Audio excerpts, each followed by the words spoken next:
젊은 사람들이 내게 묻죠. 어떻게 하면 성공할 수 있나요? 그럼 나도 되묻고 싶어요. 성공이 뭔데? 그게 정말 네가 정한 거야? 아니면 누군가 네게 심어준 거야? 요즘 젊은이들 보면 25에 벌써 지쳐 있어요.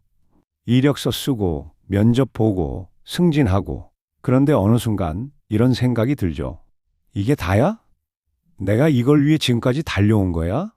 나도 그랬어요. 30년 넘게 회사를 다녔죠. 부장, 이사, 임원, 명함 두께만 두꺼워졌지. 정작 내 삶은 얇아지고 있었어요. 어느 날 밤 사무실에서 서류 정리하다가 문득 창밖을 봤어요.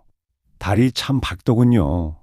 그런데 언제 마지막으로 달을 제대로 본 적이 있나 싶었어요. 매일 보는 하늘인데 한 번도 본 적이 없는 것 같았죠. 그때 깨달았어요. 나는 살아가는 게 아니라 시간을 소비하고 있었구나.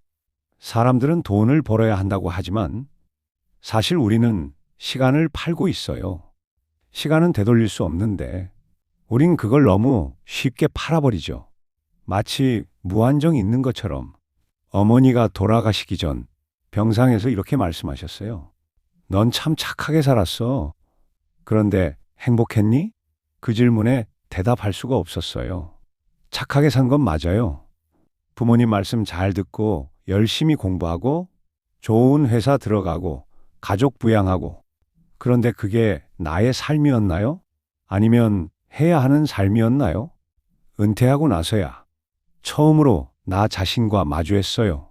거울 속 낯선 노인이 있더군요. 주름살 하나하나가 참았던 말들, 삼켰던 감정들, 억눌렀던 꿈들이었어요. 아내가 물었죠. 이제 뭐 하고 싶어? 60년을 살았는데 처음 받는 질문이었어요. 하고 싶은 것이 뭔지 모르겠더라고요. 그래서 걷기 시작했어요. 처음엔 동네 한 바퀴, 그 다음엔 산, 그리고 더 먼 곳으로. 걷다 보면 신기하게도 머릿속이 조용해져요. 해야 한다는 목소리가 사라지고 하고 싶다는 목소리가 들려요. 산길을 걷다 보니 옛날 기억들이 떠올랐어요. 아버지와 마지막으로 싸운 날. 넌 왜 내 말을 안 듣니? 형은 다 하는데 넌 왜 그러니? 그때부터였던 것 같아요. 내 목소리를 잃어버린 게 누군가의 기대에 부응하려고 나를 접었죠. 착한 아들이라는 가면을 쓰고 모범적인 직장이라는 옷을 입고 책임감 있는 가장이라는 역할을 했어요. 그런데 정작 나는 어디 있었을까요? 심리 상담을 받았어요. 65세에 처음으로 상담사가 물었죠. 아버지를 용서하셨나요? 그때 깨달았어요. 용서가 필요한 건 아버지가 아니라 나 자신이었단 걸. 나는 내가 충분히 좋은 아들이 아니었다고. 충분히 성공한 사람이 아니었다고. 충분히 좋은 아버지가 아니었다고. 평생 자책하며 살았어요. 그런데 충분하다는 기준이 뭐였죠? 그건 내 기준이 아니었어요. 남들의 기준, 사회의 기준, 시대의 기준이었죠. 이제는 스스로에게 말해요. 넌 충분해. 있는 그대로 괜찮아. 처음엔 어색했어요. 평생 들어본 적 없는 말이었으니까. 손자가 태어났을 때 아들이 물었어요. 아버지는 저를 안아준 적이 없으시잖아요. 왜 손주는 그렇게 안아주세요? 그 질문이 가슴을 찔렀어요. 나는 내 아버지에게서 배운 대로 아들을 키웠어요. 엄격하게, 거리를 두고, 감정을 숨기고. 그게 강한 남자라고 배웠으니까요. 하지만 이제는 알아요. 진짜 강함은 자신의 약함을 인정하는 거예요. 진짜 용기는 사랑한다고 말하는 거예요. 그래서 아들에게 처음으로 말했어요. 미안하다. 그리고 사랑한다. 그 말 한마디에 60년간 쌓인 벽이 무너졌어요. 인생에서 뭘 원하냐고요? 이제는 알 것 같아요. 거창한 게 아니에요. 아침 햇살에 눈 뜨고 커피 향을 음미하고 손을 잡고 걷고 아내와 아무 말 없이 앉아 있고. 젊었을 때는 더 많은 것, 더 높은 것, 더 빠른 걸 원했어요. 이제는 더가 아니라 지금이에요.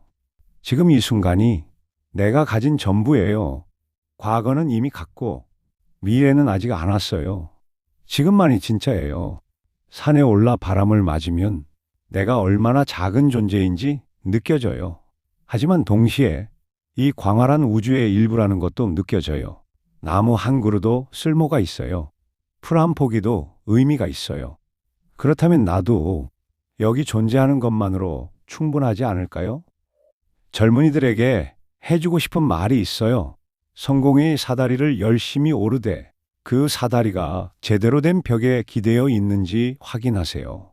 정상에 올라갔는데 그게 네가 오르고 싶었던 산이 아니면 그보다 슬픈 일은 없어요. 실수해도 괜찮아요. 돌아가도 괜찮아요. 멈춰서도 괜찮아요. 중요한 건 남의 인생이 아니라 내 인생을 사는 거예요.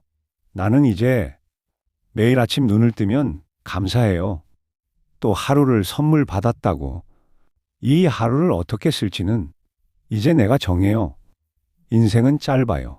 너무 짧아서 남의 꿈을 살기엔 아까워요. 네 꿈을 살아요. 지금 당장